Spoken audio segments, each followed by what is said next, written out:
اکثر یہ بھی سوال ہوتا ہے کہ جشن ولادت کو عید کیوں کہتے ہو؟ اسلام میں صرف دو عیدیں ہیں، ایک عید الفطر اور دوسری عید الاضحیٰ۔ یہ تیسری عید، عید میلاد النبی صلی اللہ علیہ وآلہ وسلم کہاں سے آ گئی؟ تو اس کا جواب یہ ہے کہ اصل میں آپ لوگ عید کی تاریخ سے ہی واقف نہیں ہیں۔ اگر کچھ علم پڑھ لیا ہو تو ایسی بات نہ کرتے۔ ابو القاسم امام راغب اصفہانی رحمۃ اللہ تعالی علیہ المتوفی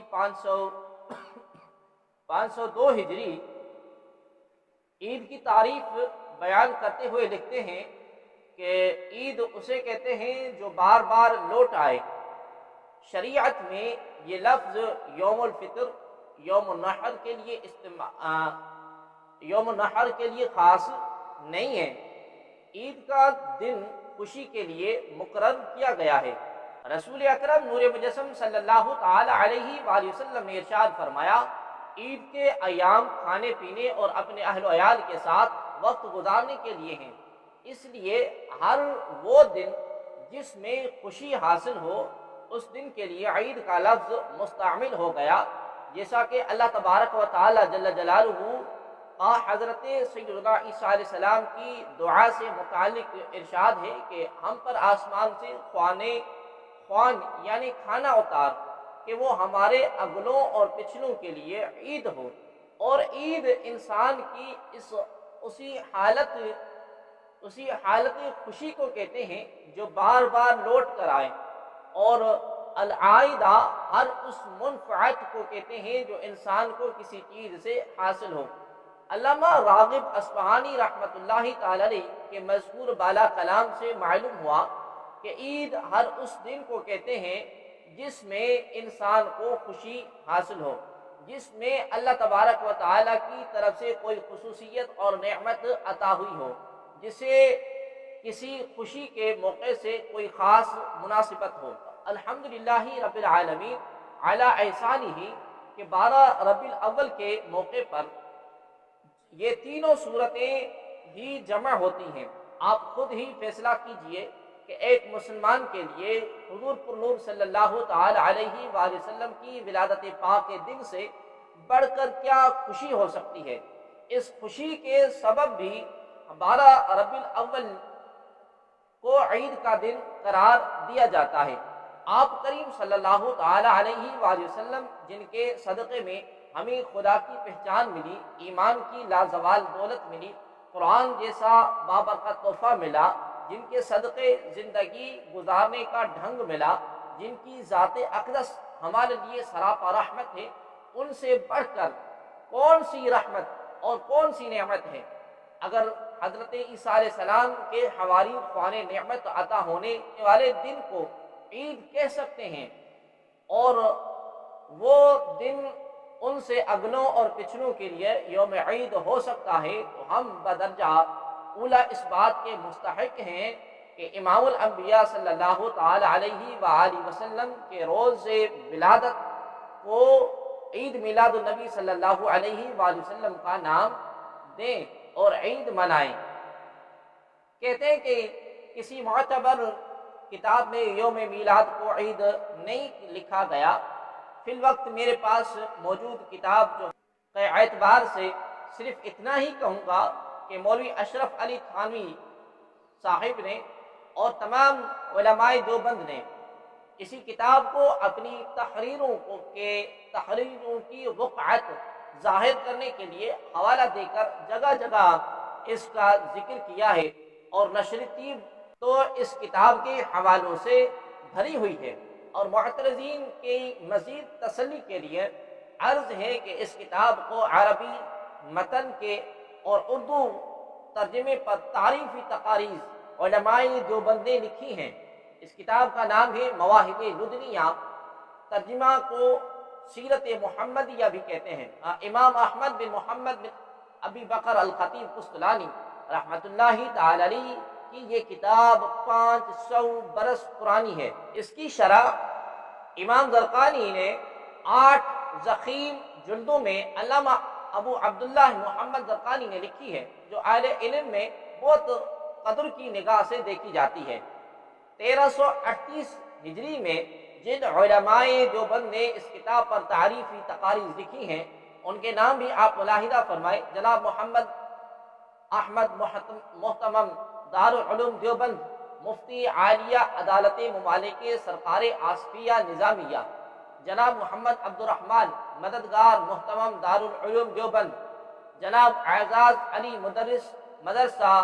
دیوبند، جناب سراج احمد رشیدی مدرس مدرسہ دیوبند، جناب محمد انور معلم دارالعلوم دیوبند۔ اس کتاب کے صفحہ 75 پر امام قسطلانی رحمۃ اللہ تعالی علیہ فرماتے ہیں کہ اللہ تبارک و تعالی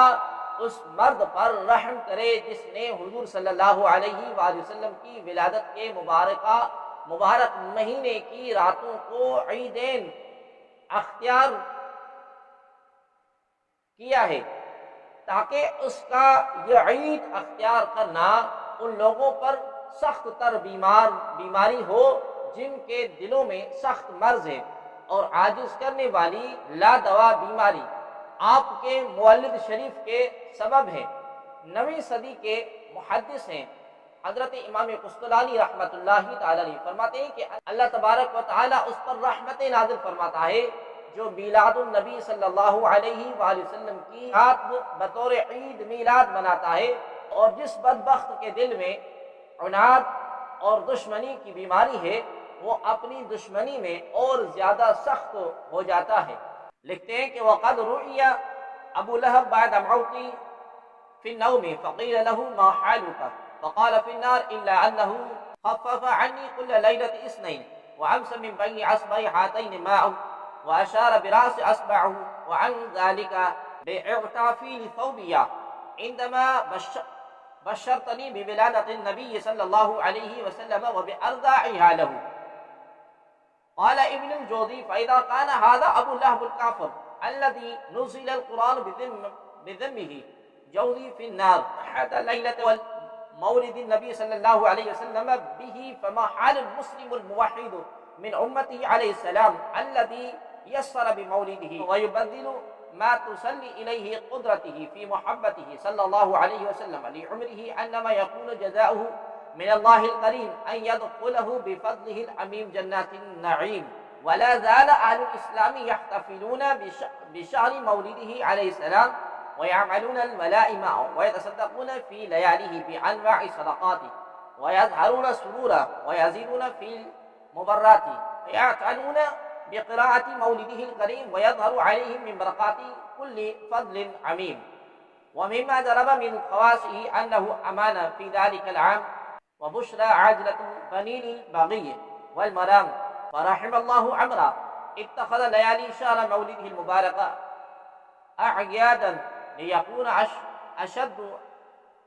غلبة على من في قلبه مرض۔ یعنی کہ امام قسطلانی رحمۃ اللہ تعالی علیہ فرماتے ہیں کہ ابو لہب کو مرنے کے بعد خواب میں دیکھا گیا تو اس سے پوچھا گیا کہ اب تیرا کیا حال ہے؟ تو کہنے لگا کہ آگ میں جل رہا ہوں، تاہم پیر کے دن میرے عذاب میں تخفیف کر دی جاتی ہے، اور انگلیوں سے اشارہ کرتے ہوئے کہنے لگا کہ میری ان 2 انگلیوں کے درمیان سے پانی کا چشمہ نکلتا ہے جسے میں پی لیتا ہوں، اور یہ تخفیف عذاب میرے لیے اس وجہ سے ہے کہ میں نے صوبیہ کو آزاد کیا تھا جب اس نے مجھے محمد کریم صلی اللہ تعالی علیہ وآلہ وسلم کی ولادت کی خبر دی، اور اس نے آپ کریم صلی اللہ علیہ وآلہ وسلم کو دودھ بھی پلایا تھا۔ امام ابن جزری کہتے ہیں کہ حضور صلی اللہ علیہ وآلہ وسلم کی ولادت باسعادت کے موقع پر خوشی منانے کے اجر میں ابو لہب کے عذاب میں بھی تخفیف کر دی جاتی ہے، جس کی مذمت میں قرآن حکیم میں ایک مکمل صورت نازل ہوئی ہے۔ تو امت محمدیہ صلی اللہ علیہ وآلہ وسلم کے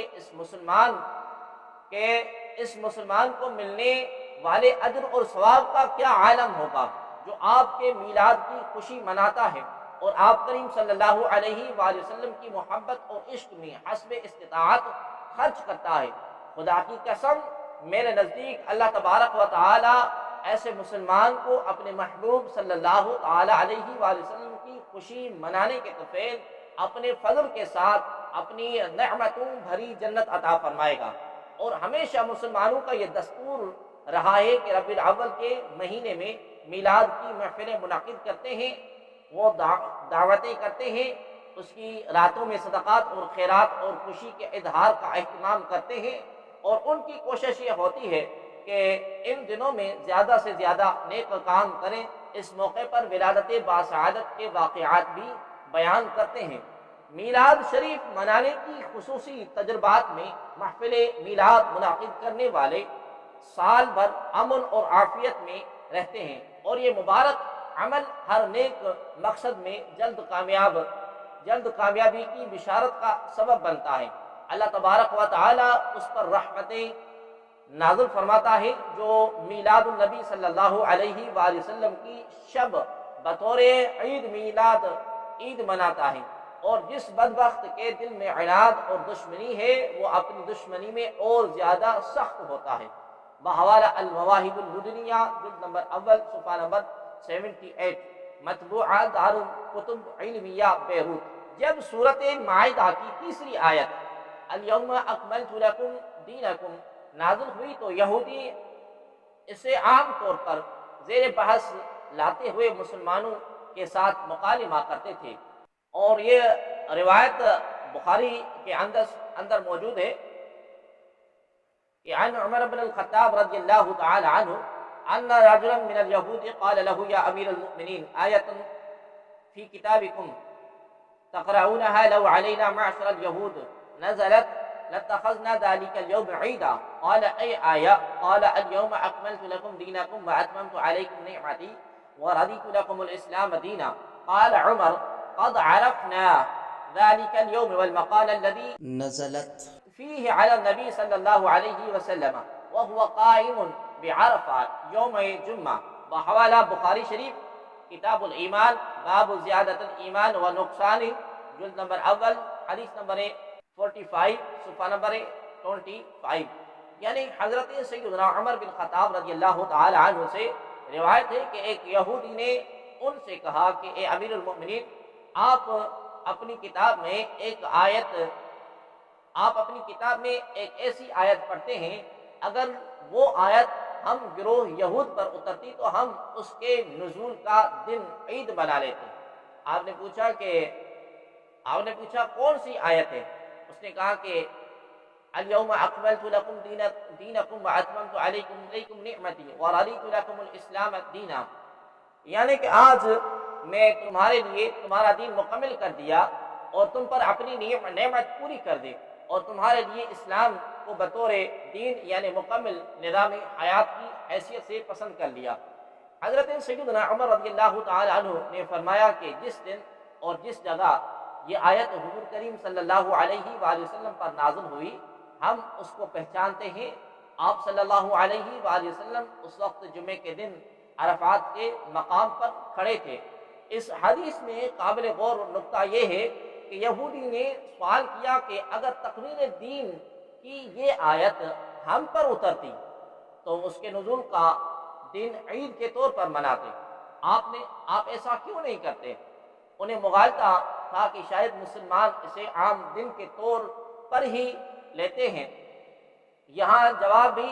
اس نوعیت کا ہونا چاہیے تھا کہ مگر حضرت سیدنا عمر رضی اللہ تعالی عنہ فرمانے لگے کہ قد عرفنا ذلك اليوم والمکان الذي نزلت فیہ، ہم اس دن اور مقام کو خوب جانتے ہیں جہاں یہ آیت کریمہ نازل ہوئی ہے۔ وہ دن جمعہ اور حج کا تھا، اور وہ جگہ جہاں آیت کا نزول ہوا وہ عرفات کا میدان تھا۔ ظاہراً سوال اور جواب کے مابین کوئی ربط اور مطابقت دکھائی نہیں دیتی، لیکن در حقیقت حضرت سیدنا عمر رضی اللہ تعالی عنہ کا جواب سوال کے عین مطابق ہے۔ آپ رضی اللہ تعالی عنہ نے عرفات اور یوم الجمعہ کے الفاظ سے ہی اس کا مکمل جواب دے دیا۔ اور اشارتاً بتا دیا کہ یوم حج اور جمعہ دونوں ہمارے ہاں عید کے دن ہیں، ہم انہیں سالانہ اور ہفتہ وار عید کے طور پر مناتے ہیں۔ بس یہودی کا اس جواب سے خاموش رہنا اور دوبارہ سوال نہ کرنا بھی اس پر دلالت کرتا ہے کہ وہ حضرت سیدنا عمر رضی اللہ تعالی عنہ کی وضاحت کے بعد لاجواب ہو کر رہ گیا تھا۔ حضرت سیدنا عمر رضی اللہ تعالی عنہ کے جواب کو مکمل وضاحت قرار دیتے ہوئے حافظ ابن حجر اسقلانی رحمۃ اللہ تعالی علیہ تبصرہ کرتے ہیں کہ عندی ان هذا الروایت اکتفا فیہا بالاشارہ بحوالہ فتح الباری جلد نمبر اول حدیث نمبر 45 اور صفحہ نمبر 105، یعنی میرے نزدیک اس روایت میں اشارہ کرنے پر اکتفا کیا گیا ہے۔ حضرت سیدنا عمر رضی اللہ تعالی عنہ کے جواب کی تصریح حضرت قاب بن احبار رضی اللہ تعالی عنہ کی روایت سے بھی ہوتی ہے۔ وہ فرماتے ہیں کہ میں نے عمر بن خطاب رضی اللہ تعالی عنہ سے کہا کہ میں ایسی قوم کو جانتا ہوں کہ اگر ان پر یہ آیت نازل ہوتی تو وہ اسے عید کے طور پر مناتے۔ حضرت سیدنا عمر رضی اللہ تعالی عنہ نے فرمایا کون سی آیت؟ میں نے کہا کہ الیوم اکملت لکم دینکم واتممت علیکم نعمتی ورضیت لکم الاسلام دینا، یعنی آج میں نے تمہارے لیے تمہارا دین مکمل کر دیا اور تم پر اپنی نعمت پوری کر دی اور تمہارے لیے اسلام کو بطور دین یعنی مکمل نظام حیات کی حیثیت سے پسند کر لیا۔ اس پر حضرت سیدنا عمر رضی اللہ تعالی عنہ نے فرمایا پہچانتا ہوں کہ کس دن الیوم اکملت لکم دینکم نازل ہوئی، جمعہ اور عرفہ کے دن، اور وہ دونوں دن پہلے سے ہی ہمارے عید کے دن ہیں۔ محترم مذکورہ بالا روایت ثابت کرتی ہیں کہ یہودیوں کا نظریہ یہ درست تھا، اس لیے اس کی توثیق کی گئی، ورنہ حضرت سیدنا عمر رضی اللہ تعالی عنہ اس وقت اس کی تردید کر دیتے اور فرماتے کہ شریعت نے ہمارے لیے عید کے دن مقرر کر رکھے ہیں، لہذا ہم اس دن کو بطور عید نہیں منا سکتے۔ یہ الفاظ اور دیگر حضرت سیدنا عمر رضی اللہ تعالی عنہ نے یہودی کو باور کرایا کہ اگر یہ دن تمہارے نصیب میں ہوتا تو تم اس دن کو عید مناتے، مگر ہم تو یوم عرفہ اور یوم جمعہ دو عید مناتے ہیں۔ اس معنی کی تائید کتب حدیث میں مذکور ہے۔ حضرت عبداللہ بن عباس رضی اللہ تعالی عنہما کہ اس واقعے سے بھی ہوتی ہے کہ حضرت عمار بن ابی عمار رضی اللہ تعالی عنہ نے روایت کیا ہے کہ وہ فرماتے ہیں کہ ایک دفعہ حضرت عبداللہ بن عباس رضی اللہ تعالی عنہ نے آیت الیوم اکملت لکم دینکم واتممت علیکم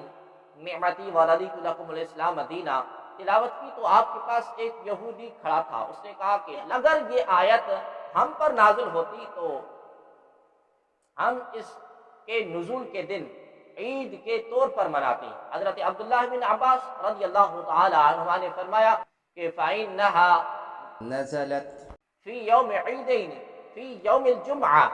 وَيَوْمِ عَرْفَةِ بحوالہ ترمذی شریف کتاب تفسیر القرآن باب من سورۃ المائدہ حدیث نمبر 3044، یعنی کہ بے شک یہ آیت عیدوں یعنی جمعہ اور عرفہ کے دن نازل ہوئی ہے۔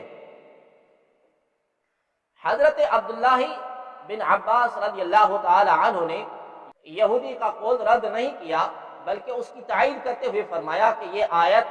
کا نزول جمعہ اور عرفہ یعنی حج کے دن ہوا، جنہیں مسلمان پہلے ہی عیدوں کے طور پر مناتے ہیں۔ ان احادیث سے امر کی تائید ہوتی ہے کہ نزول نعمت کے دن کو بطور عید منانا جائز ہے، جس طرح تکمیل دین کی آیت کا نزول روز عید ٹھہرا، اسی طرح وہ دن جب حضور رحمت عالم صلی اللہ تعالی علیہ وآلہ وسلم خود دنیا میں تشریف لائے اور جن کے صدقے ہمیں صرف یہ آیت نہیں بلکہ مکمل قرآن جیسی نعمت عطا ہوئی، اس دن کو بطور عید کیوں نہیں منایا جا سکتا؟ حقیقت تو یہ ہے کہ عید میلاد النبی صلی اللہ تعالی علیہ وآلہ وسلم منانا اصلی حلاوت ایمان ہے، مگر اس کے لیے ضروری ہے کہ حب رسول اللہ صلی اللہ علیہ وسلم کو ایمان کی بنیاد تسلیم کیا جائے، ورنہ یہ حقیقت سمجھ میں نہیں آ سکتی۔ وہ ذات اقدس جن کے صدقے تمام عالم کی عید نصیب ہوئی، ان کا جشن عید میلاد النبی صلی اللہ علیہ وآلہ وسلم منانے کے لیے دل میں گنجائش ہونا کون سی کیفیت ایمان کی نشاندہی کرتا ہے؟ حضور نبی اکرم صلی اللہ تعالی علیہ وآلہ وسلم پر نازل ہونے والی سورۃ مائدہ کی یہ آیت بہت بڑی خوشخبری اور بشارت کے آئینہ دار تھی۔ جس دن اس آیت کا نزول ہوا وہ دن عید الجمعہ اور عید الحج کی خوشیاں لے کر طلوع ہوا، لہذا اہل ایمان کے لیے یہ نقطہ سمجھ لینا کچھ مشکل نہیں کہ جس مبارک دن نبی آخر زمان صلی اللہ علیہ وآلہ وسلم کی ولادت مبارکہ ہوئی وہ سب عیدوں سے بڑی عید کا دن ہے۔ جمہور اہل اسلام محافل میلاد کے ذریعے اپنی دلی مسلط کا اظہار اور بارگاہ ایسی میں اس نعمت ابدی کے حصول پر عدیہ شکر بجا لاتے ہیں۔ اس دن اظہار مسلط عین ایمان ہے۔ جمہور امت مسلمہ مداومت سے اس معمول پر عمل پیرا ہے، اور رسول محتشم صلی اللہ علیہ وسلم کا یوم ولادت 12 ربیع الاول ہر سال بڑے احتشام اور عقیدت سے عید کے طور پر مناتے ہیں۔ بعض لوگ اعتراض کرتے ہیں کہ عید الفطر اور عید الاضحیٰ کے سوا کسی دن کے لیے عید کا لفظ استعمال نہیں کیا جا سکتا۔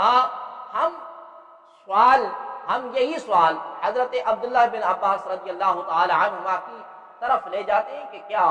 عید الفطر اور عید الاضحیٰ کے سوا کسی دن کے لیے عید کا لفظ استعمال کر سکتے ہیں یا نہیں؟ ان کی طرف سے جواب ملتا ہے فَإِنَّهَا نَزَلَتْ فِي يَوْمِ الْعِيدَيْنِ فِي يَوْمِ الْجُمْعَةِ وَيَوْمِ عَرَفَةِ، یعنی بے شک یہ آیت دو عیدوں یعنی جمعے اور عرفہ یعنی حج کے دن نازل ہوئی۔ اس جواب پر اعتراض بھی کیا جا سکتا ہے کہ یوم عرفہ تو عید الاضحیٰ کا دن ہے۔ ہمارا جواب یہ ہے کہ حضرت عمر اور حضرت عبداللہ بن عباس رضی اللہ تعالی عنہم اجمعین نے یوم جمعہ کو بھی یوم عید قرار دیا، اور اگر ان اجل صحابہ کے قول کے مطابق جمعے کا دن عید ہو سکتا ہے تو پھر میلاد مصطفیٰ صلی اللہ تعالی علیہ وآلہ وسلم کا دن عید کیوں نہیں ہو سکتا؟ بلکہ وہ عید الاعیاد یعنی عیدوں کی عید ہے۔ ان صاحب الاولاق صلی اللہ علیہ وآلہ وسلم کے صدقے اور وسیلے سے پوری نسل انسانی کو قرآن کریم جیسی بے مثل صحیف آسمانی اور ہدایت ربانی سے فیضیاب ہونے کا موقع ملا ہے، اور لہذا 12 ربیع الاول شریف کو ہم عید کہہ سکتے ہیں اور عید کے طور پر منا سکتے ہیں، کیونکہ یہ عیدوں کی بھی عید ہے، کیونکہ اس دن امام الانبیاء صلی اللہ تعالی علیہ وآلہ وسلم کی ولادت باسعادت ہوئی ہے، اور وہ امام الانبیاء صلی اللہ علیہ وآلہ وسلم جن کے بطفیل تمام نعمتیں ملی، تمام خوشیاں ملی، تمام عیدیں ملی، تو ان کے لیے ان کے ولادت کے دن پر ہم خوشیاں منائیں اور اس دن کو بطور عید منائیں۔ شیخ ابن تیمیہ اپنی کتاب اقتداء صراط مستقیم کے صفحہ نمبر 268 پر لکھتا ہے کہ لوگ حضور نبی اکرم صلی اللہ علیہ وآلہ وسلم کی تعظیم میں ان کی ولادت کے دن کو مناتے ہیں، ان کے لیے اجر اور ثواب ہے۔ آپ فرماتے ہیں کہ وَقَذَلِكَ مَا يُحَدِّثُهُ بَعْضُ النَّاسِ أَمَّا مَدَاحَ للنصارى في ميلاد عيسى عليه السلام وأما محبة للنبي صلى الله عليه وسلم وتعظيما والله قد يشيبهم على هذه المحبة والاجتهاد لا على البدع من اتخذ مولد النبي صلی اللہ علیہ وسلم عیدا، یعنی اور اسی طرح ان امور پر ثواب دیا جاتا ہے جو بعض لوگ ایجاد کر لیتے ہیں میلاد عیسیٰ علیہ السلام میں نصارہ سے مشابہت کے لیے یا حضور نبی اکرم صلی اللہ علیہ وآلہ وسلم کی محبت اور تعظیم کے لیے، اور اللہ تبارک و تعالی انہیں اس محبت اور اجتہاد پر ثواب عطا فرماتا ہے، نہ کہ بدعت پر ان لوگوں کو جنہوں نے یوم میلاد النبی صلی اللہ علیہ وآلہ وسلم کو بطور عید اپنایا۔ یہی شیخ ابن تیمیہ اپنی کتاب اسی اقتداء صراط مستقیم کے صفحہ نمبر 269 پر لکھتا ہے کہ میلاد شریف کی تعظیم اور اسے شعار بنا لینا بعض لوگوں کا عمل ہے، اس میں عذر ہے، کیونکہ ایسا کرنے والوں کی نیت نیک ہے کہ فتعظیم المولده واتخاذه موسما قد يفعله بعض الناس يكون له في عدل عظيم لحسن قصده وتعظيمه لرسول الله صلى الله عليه وسلم كما قدمته لك أنه يحسن من بعض الناس ما يستقبح من المؤمن المسدد، یعنی میلاد شریف کی تعظیم اور اسے شعار بنا لینا بعض لوگوں کا عمل ہے، اور اس میں اس کے لیے اجر عظیم بھی ہے، کیونکہ اس کی نیت نیک ہے، اور رسول اللہ صلی اللہ علیہ وآلہ وسلم کی تعظیم بھی ہے، جیسا کہ میں نے پہلے بیان کیا ہے کہ بعض لوگوں کے نزدیک ایک امر اچھا ہے اور بعض مومن اسے قبیح کہتے ہیں۔